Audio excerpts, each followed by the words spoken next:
Olá, tudo bem? Estamos aqui para apresentar o nosso trabalho de conclusão de curso. O estudo dos impactos da indústria 4.0 na medicina. Para tal, seccionamos a indústria 4.0 em 8 segmentos e iremos verificar o que é cada um destes e seus impactos na medicina. A seguir, os integrantes do grupo. Nosso grupo foi formado por integrantes que, majoritariamente, se conheceram apenas durante a realização deste trabalho, mas através da dedicação e compromisso, superamos todas as barreiras apresentadas.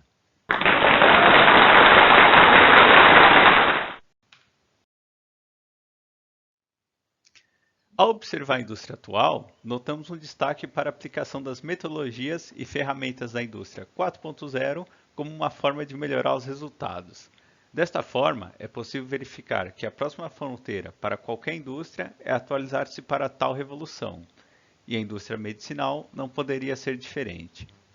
O aumento da preocupação com o tempo de resposta das enfermidades, acentuado pela pandemia do Covid-19, trouxe grandes oportunidades para a aceleração da indústria 4.0 na medicina, e com isto a compreensão dos métodos da indústria 4.0 e como eles podem ou estão sendo utilizados na medicina, assim como os resultados esperados ou observados, é vital para o desenvolvimento de tal. Falando da evolução industrial. Esse slide demonstra as fases da evolução industrial até os dias atuais. Em 1784, se dá o início à mecanização dos processos, quando toda a produção ainda era exercida manualmente. Em 1870, na sua segunda evolução, com o uso da eletricidade, começa a produção em massa. Em 1969, em sua terceira evolução, surge a tecnologia da informação e investimentos em computação e telecomunicações. Hoje, na sua quarta evolução, o que se destaca é a economia colaboradora, a inteligência artificial e as tecnologias disruptivas.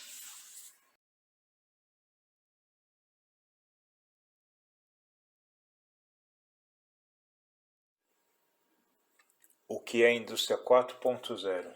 A indústria 4.0 ou a quarta revolução industrial é uma expressão que engloba algumas tecnologias, tais como inteligência artificial, robótica, internet das coisas, cibersegurança, big data, integração de sistemas, manufatura digital, manufatura aditiva, computação em nuvem, para automação e troca de dados, utilizando conceitos de sistemas cyberfísicos que trazem um novo modelo de indústria, onde a produção é baseada na interação entre o equipamento físico, máquina e um sistema digital, com a finalidade de aperfeiçoar a digitalização das atividades industriais, o aumento e a produtividade, reduzindo os custos. São elas software na nuvem, internet das coisas e big data. Ao longo da apresentação desse trabalho, vocês poderão ver como essas três tecnologias vêm auxiliando na área da medicina. Os efeitos da indústria 4.0 na saúde, através das suas tecnologias citadas no slide 9, são rapidez na identificação do perfil de saúde, análise de dados do paciente, práticas de medicina preventiva, a diminuição de sinistros no plano de saúde, o acompanhamento personalizado e a gestão de saúde integrada. As dificuldades da indústria 4.0 no Brasil se dá à falta de adaptação de processos e a maneira de relacionamento entre empresas ao longo da cadeia produtiva. Também a criação de novas especialidades e competências, entre outras. Dificuldades de investimento para equipamentos que acrescentem essas novas tecnologias e profissionais qualificados. E agora eu vou falar sobre o assunto Internet das Coisas, mostrar a importância que ela tem aí no nosso dia a dia, os impactos positivos causados na indústria e na área da medicina.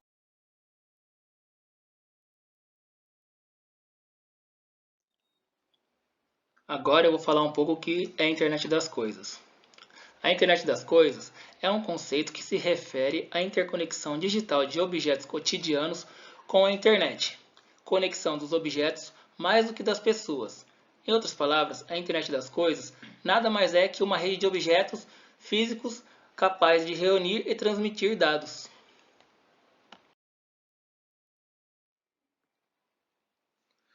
Agora eu vou falar sobre as principais características tecnológicas da internet das coisas, começando por sensores. Os aparelhos e sistemas incluirão sensores que rastreiam e medem atividade no mundo todo. Conectividade. A conectividade com a internet estará no próprio item, em um dispositivo conectável ou em uma estação fixa. Consumo de energia. Muitos dos aparelhos podem ser complicados, caros ou perigosos para carregar ou substituir a fonte de energia. Por isso, esses aparelhos deverão ser capazes de operar por um ano ou mais por conta própria, usando energia armazenada ou se mantendo ligados somente enquanto usados. Processadores. Como qualquer computador, os aparelhos terão algum poder de processamento embutido, mesmo que somente para analisar e transmitir dados. E segurança. As máquinas da internet das coisas deverão transmitir informações privadas e detalhadas, como as relacionadas à saúde do usuário, portanto, a segurança é um ponto vital. Dando continuidade ao slide anterior, irei falar sobre impactos na indústria e a importância da internet das coisas na medicina. Uma das vantagens da internet das coisas na medicina são o monitoramento contínuo do paciente, a facilidade no compartilhamento de dados, o maior acesso às informações sobre saúde do paciente e armazenamento automático na nuvem. E um dos melhores impactos que ocorreu na indústria foram a otimização de operações e da produção como um todo, melhoria na área de cibersegurança, controle de movimento, posição e velocidade de equipamentos, aperfeiçoamento de soluções e segurança do trabalho. Computação em nuvem. O que é? Nada mais é que recursos do sistema de computação, que seria disponibilidade sob demanda de recursos de TI, especialmente armazenamento de dados e capacidade de computação, sem o gerenciamento direto do utilizador. Estes serviços são oferecidos das seguintes formas: SaaS, do inglês Software as a Service, que quer dizer software como um serviço. PaaS, Platform as a Service, plataforma como serviço. E IaaS, Infrastructure as a Service, infraestrutura como serviço. Com a computação em nuvem, a medicina ganha mais agilidade e muitos benefícios para diagnósticos, exames e facilidades para seus pacientes. Criação de ficha digital. Todos os processos e procedimentos realizados, exames e resultados, tudo online. Comunidade de médicos para troca de informações técnicas e diagnósticos reais pelo mundo todo. Segurança digital, oferecendo segurança de dados particulares. Acesso remoto, necessário apenas conexão com a rede e terá acesso de qualquer local aos arquivos. Escalabilidade, suprindo rapidamente uma necessidade de serviços de TI. Mais alguns benefícios oferecidos à medicina. Prontuário eletrônico completo em um único local, integrado à web e de fácil acesso. Mobilidade. Pode ser acessado remotamente de qualquer local com acesso à rede, seguindo protocolos de segurança. Segurança de dados e privacidade. Garantindo acesso limitado aos dados, é possível detectar rapidamente qualquer vazamento de dados. Backups. Os dados são replicados nos servidores, diminuindo o risco da perda de informações.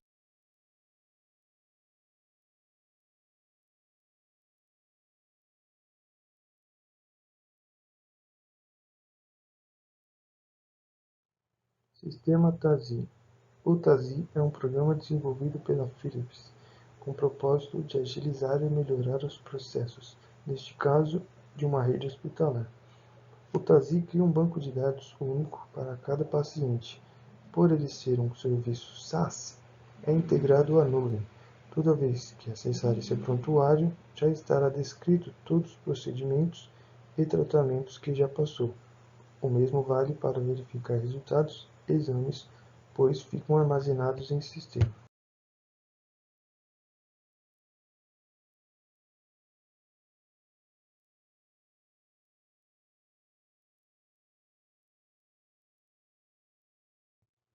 Figure1, aplicativo criado em 2013 pelos médicos Dr. Joshua Land, Richard Penner e Gregory Levy, no Canadá, e que já tem mais de 1 milhão de membros da área da saúde, onde é possível enviar fotos de casos de pacientes ou algum diagnóstico que tenha dúvida e queira pedir ajuda para os colegas por meio dessa rede social privada.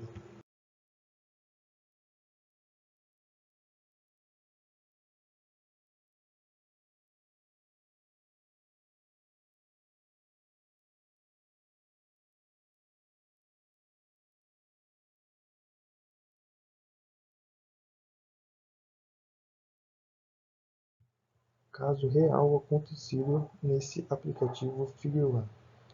Exemplo de uma enfermeira da zona rural do Haiti, que compartilhou essa foto de um bebê que tinha pústulas no couro cabeludo. Logo, um pediatra da Califórnia viu o caso e rapidamente assegurou-lhe que o bebê tinha melanose pustulosa neonatal benigna, uma condição que se resolve espontaneamente e não requer tratamento.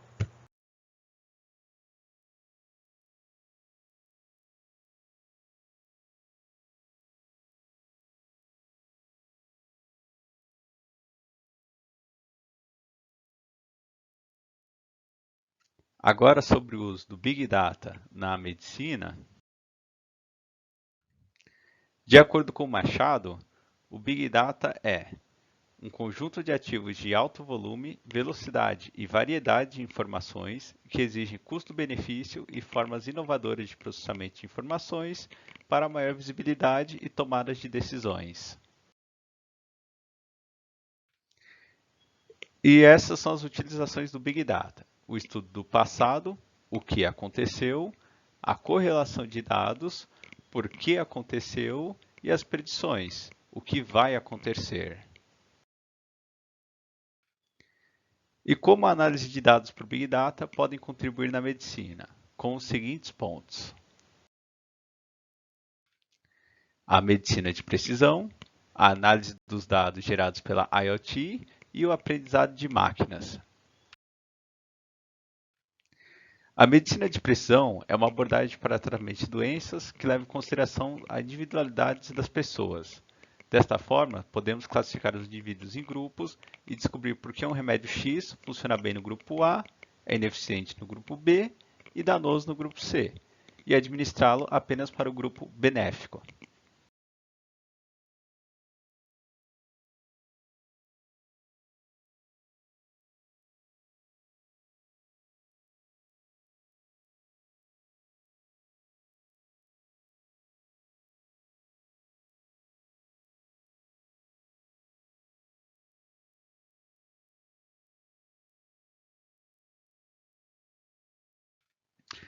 Os dados gerados pela IoT serão continuamente processados pelo Big Data e podem vir de equipamentos, gadgets e wearables dos usuários, ou do preenchimento do prontuário eletrônico pelo profissional da saúde. Esses irão ser analisados e o algoritmo irá aprender a detectar sinais de doenças e avisar o usuário para procurar ajuda médica. Os algoritmos de aprendizado de máquina são o próximo front. Esses cada vez mais aprendem com os dados inseridos e os resultados obtidos, e irão ser capazes de intervir de forma preventiva e corretiva nos tratamentos. Um exemplo pode ser a identificação de surgimento de pandemias e também o diagnóstico de doenças com base nos dados inseridos pelos médicos, auxiliando esses a tratar doenças fora de suas áreas de expertise. E este foi o Big Data e seus impactos na medicina. Robótica avançada. o que é e suas aplicações. A robótica avançada é um segmento tecnológico da indústria 4.0 que nos últimos tempos tem substituído os humanos em diversas áreas, que exigem um nível maior de precisão, qualidade, rapidez, repetição e eficiência. Composição dos robôs. Um robô pode ser dividido em 7 partes. Atuadores dão movimento ao robô, como os músculos do ser humano. Controladores é o sistema nervoso, assim como nosso cérebro, responsável por tomar decisões. Estrutura responsável por dar sustentação ao robô, como o esqueleto. Fonte de energia pode ser elétrica, hidráulica ou pneumática. Manipuladores são encarregados de pegar objetos ou manipulá-los, igual mãos e braços. Sensores coletam informações para a máquina tomar as devidas decisões. Transmissores é responsável por levar energia por todo o sistema, seja ela feita por fios, cabos ou tubos para transmissão hidráulica ou pneumática. O sistema de comunicação máquina a máquina é a troca de dados entre os robôs, ou mais máquinas, a uma central de comando, responsável por analisar dados, gerar e transmitir para tomada de decisões. Aplicações. A robótica avançada está presente em diversas áreas e em diversos segmentos. Nas indústrias estão presentes na fábrica de carros, fábrica de várias peças, armazenamento de produtos, carga e descarga, montagem e entrega. Na saúde estão presentes os robôs em salas de cirurgias, braços robóticos, fabricação de lentes de contato, cirurgias precisas e entre outras. Robôs na medicina.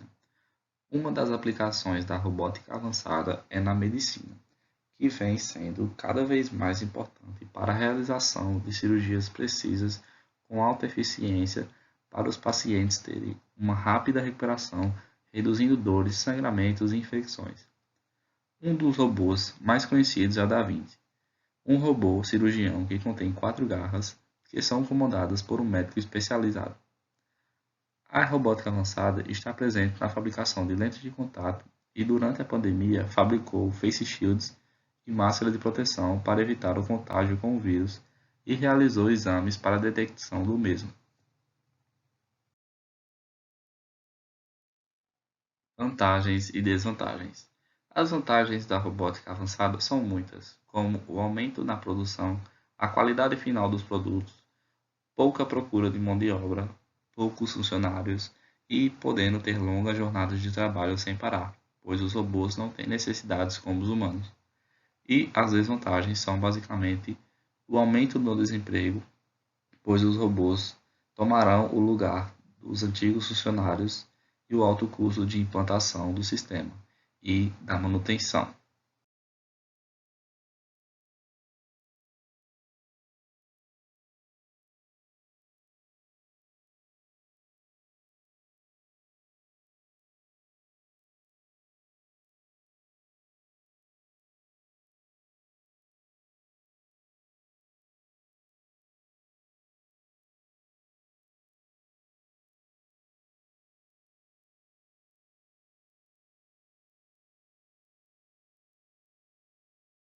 Agora iremos falar sobre manufatura aditiva. Conceito de manufatura aditiva. Entende-se como conceito de manufatura aditiva o processo de operar diferentes ferramentas. O modelo de manufatura aditiva é a impressora 3D, que imprime objetos sobrepondo progressivamente o material. Assim, o processo cria um objeto a partir de um modelo digital. Vantagens da manufatura aditiva em relação à manufatura subtrativa. Tanto a manufatura aditiva quanto a subtrativa são processos de manufatura digital, ou seja, usa-se coordenadas específicas para a produção de um objeto 3D. Porém, a subtrativa funciona como usinagem, removendo parcialmente o material de um grande bloco até chegar ao seu formato final. Com isso, acaba tendo uma grande perda de materiais. Se comparado com a aditiva, onde a mesma irá adicionar a camada específica do formato da coordenada do arquivo digital para a produção de um objeto 3D, tendo assim uma grande economia na matéria-prima de produção para o seu formato final. Vantagens e desvantagens da manufatura aditiva. Considerada uma abordagem transformadora para a manufatura industrial, pois permite a criação de peças e sistemas mais leves e resistentes. Além disso, oferece às organizações a capacidade de reduzir o prazo de entrega e os riscos de atraso na produção por meio de métodos simples. No entanto, a manufatura aditiva tem algumas desvantagens em relação à produção comercial, como baixa repetibilidade e precisão, altos custos de aquisição, operação e matéria-prima. Manufatura aditiva no setor da saúde. A manufatura aditiva pode imprimir em 3D aparelhos auditivos, próteses ortopédicas e dentais, e até mesmo transplantes de órgãos humanos. Ao longo prazo, esses procedimentos têm o efeito de reduzir a fila de espera pelos órgãos e receptores. Os testes realizados até agora mostram como a tecnologia resolve diversos problemas da medicina. Uma equipe liderada por médicos chineses optaram em utilizar a impressora 3D para reconstruir metade de um crânio de um homem que foi esmagado em uma queda de um prédio de 3 andares, onde essa queda deixou incapaz de escrever, falar e danificou gravemente os seus movimentos e membros. Uma grande representação da evolução da impressora 3D na aplicação de próteses de reparo do crânio. Esse processo normalmente utilizaria-se derivados de plástico. Entretanto, na China já estão utilizando o titânio, onde demonstrou uma eficácia e durabilidade mais considerável. Impressora 3D para a aplicação odontológica. Vem mostrando um grande crescimento nos próximos anos no mercado de aplicação odontológica especializadas, cada vez mais atraente para os dentistas, devido não só aos fluxos de trabalho contínuo que oferecem na prática, mas também à sua capacidade de controlar melhor os riscos de infecções. Em um artigo publicado pela Dental Tribune Internacional, disse que a pandemia já havia influenciado o mercado tecnológico da impressora 3D, e a impressora 3D está aumentando rapidamente, agora que a pandemia está cada vez mais perto de se estabilizar. Além disso, a tecnologia digital, como a impressora 3D, oferece melhor controle de riscos de contaminação, que já começou a impulsionar as vendas e continuará a fazê-lo em um futuro próximo.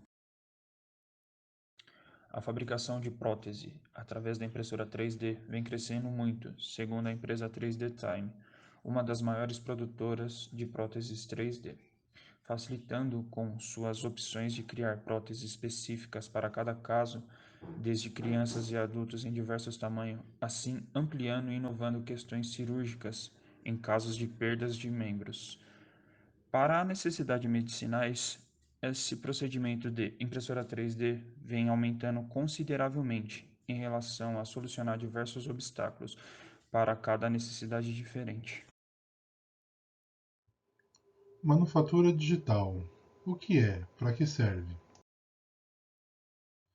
A manufatura digital ajuda a visualizar melhor as etapas de produção de um determinado item, os custos envolvidos e os esforços necessários para escalar essa produção. Trata-se, portanto, de um processo que, com o auxílio da tecnologia, otimiza o tempo gasto e reduz os custos.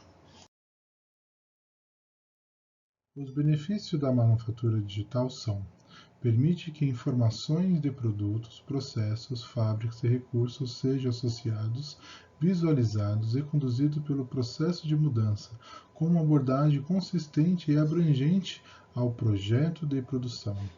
Executa processos de produção com acesso em tempo real a dados de ciclo de vida. Então, a manufatura digital é o uso de sistema computadorizado integrado que inclui ferramentas para modelagem e visualização 3D, simulação e análise para a criação de produtos e definir o processo. O seu desenvolvimento teve origem em conceito e iniciativas com a DFM, Design para Manufaturabilidade, manufatura integrada, manufatura flexível e outros que alcançaram as necessidades de inovação em plataformas de colaboração e design de processo. A manufatura digital tem uma filosofia de gestão que tem como objetivo eliminar o desperdício e, principalmente, aumentar a eficiência e a qualidade fabril. Com a manufatura digital, permite que todas as definições do processo produtivo seja realizado em ambiente virtual, incluindo ferramentaria, linha de produção, postos de trabalho, manuais automatizados ou robotizados, layout fabril, tempo e recursos e ergonomia. Com isso, temos ferramentas que nos auxiliam. Com o crescimento da tecnologia BIM, traduzindo para o português modelagem de informação da construção, é possível criar uma ou mais modelagens virtuais precisos de uma construção. Eles oferecem suporte ao projeto ao longo das suas fases, permitindo melhor análise e controle do que os processos manuais. Hoje em dia, é possível afirmar sem medo de errar que todos os caminhos levarão à indústria 4.0, ou seja, levarão à completa descentralização de controle dos processos produtivos graças à proliferação de dispositivos inteligentes.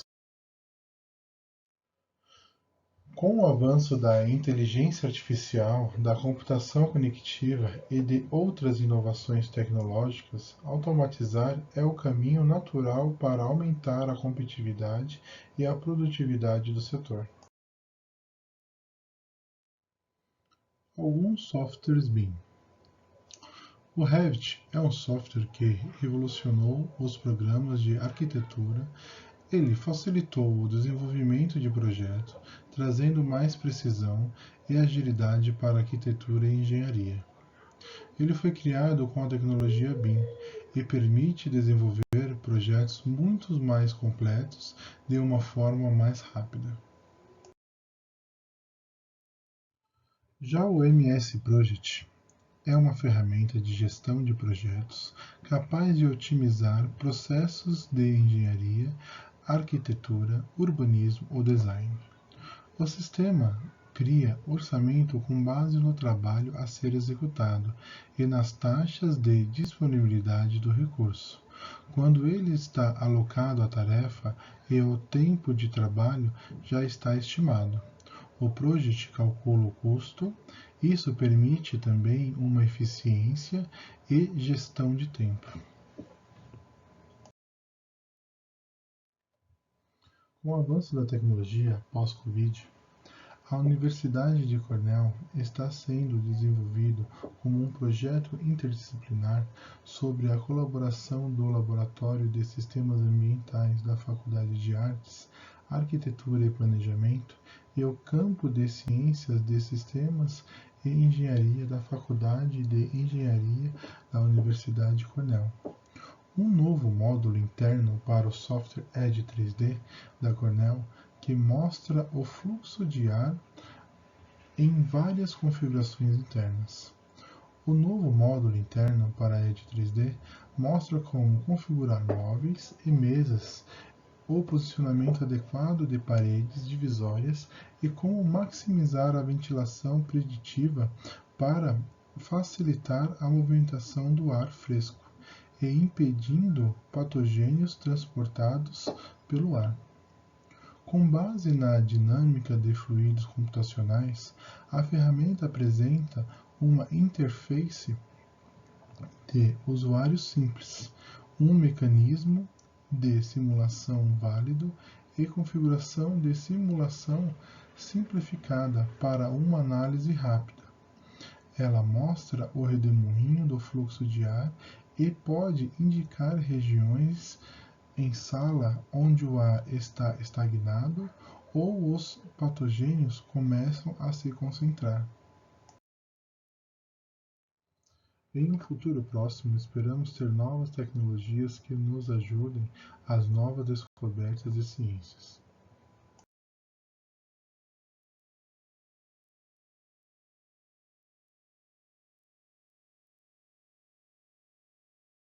Prossegue a apresentação sobre a integração de sistemas, tanto no âmbito industrial quanto no âmbito hospitalar.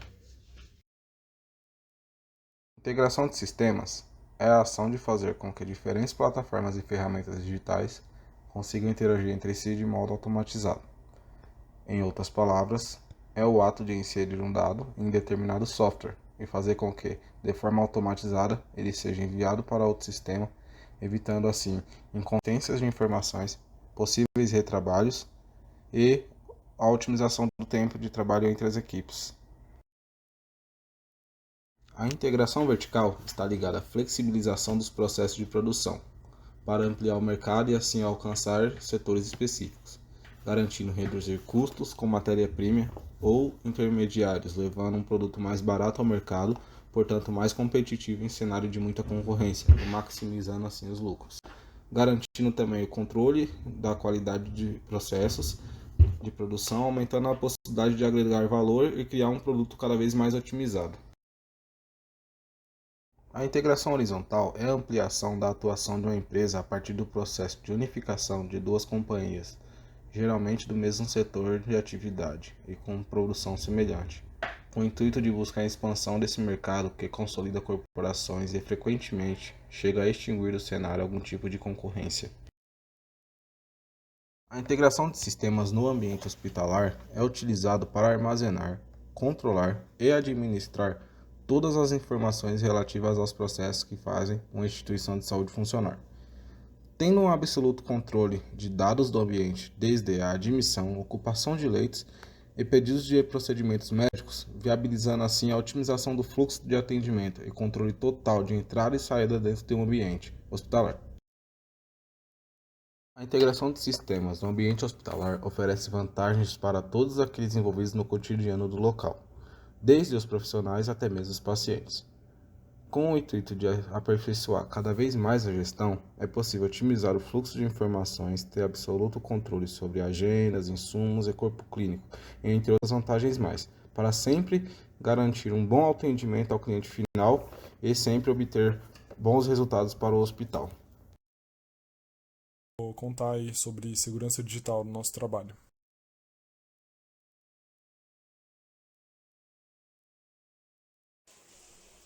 ISO 27001. Com o avanço das tecnologias e o acúmulo de dados, uma solução indispensável para o tratamento dos dados foi a criação de uma norma que visasse a padronização e segurança nesse assunto. A ISO foi criada em 2005 e em 2013 sofreu uma revisão profunda, buscando se alinhar com as novas tecnologias. Essa atualização visou colocar a norma em linha com a realidade ao nível de segurança da informação no que se refere ao crime cibernético, conceito cloud e a utilização dos smartphones, passando a ser reconhecida como um padrão para as melhores práticas para demonstrar capacidades ao nível de segurança da informação. De forma resumida, busca trazer as principais normativas e padrões relacionados ao ecossistema da informação, gerado a partir dos dados coletados por empresas e governos. Das formas de detecção de incidentes, um endpoint é um dispositivo conectado à rede da organização. Então, exemplos são laptops, smartphones, etc. Cada um desses dispositivos é como um ponto de entrada em potencial para cybercriminosos. Dada a variedade de diferentes ameaças, as ferramentas devem estar usando as entradas corretas e estar sincronizadas com elas. E já do ponto de vista de rede, um bom começo seria a implementação de um sistema de prevenção de invasões. As organizações já têm muitas informações disponíveis para detectar um incidente, logs de acesso a servidores e aparelhos, logs operacionais de sistemas, por exemplo, a criação de processos, e até os registros de políticas de firewall. Sobre os principais ataques sofridos por grandes empresas, em 2016, após um grupo hacker invadir as contas de redes sociais do Mark Zuckerberg, CEO do Facebook, e do ex-CEO do Twitter, Dick Costolo, o mesmo voltou suas atenções para o Sundar Pichai, o CEO da Google. O grupo deixou algumas mensagens na conta de Pichai, alegando estarem apenas testando a segurança. Em 2017, a Uber foi vítima de um ataque que afetou 57 milhões de passageiros e 7 milhões de motoristas, e a companhia precisou desembolsar $100 mil para que os dados roubados fossem deletados e que o ataque ficasse em sigilo. e já em 2018 o Banco Inter emitiu uma nota aos seus correntistas via Internet Banking afirmando que os vazamentos de dados sensíveis foram frutos da ação de pessoa autorizada a atuar nos sistemas da instituição. Então, esses exemplos são casos onde temos vazamento por agentes externos, internos e até mesmo sequestro de contas pessoais. É muito preocupante. Entre os principais elementos em um plano de resposta, o primeiro ponto é saber que a todo momento pode haver uma ameaça e saber que existe a possibilidade de falhas nos nossos sistemas. Mais importante que isso é ter um time responsável por encontrar as possíveis falhas e que sejam capazes de combater qualquer ameaça. Esses pontos são importantes estarem definidos. Quem é o responsável, como identificar o incidente, quais os dados são relevantes e devem ser protegidos, quando envolver pessoas especialistas, pessoas externas e como comunicar. Se essas perguntas estiverem respondidas, a empresa está de acordo com os principais normativos.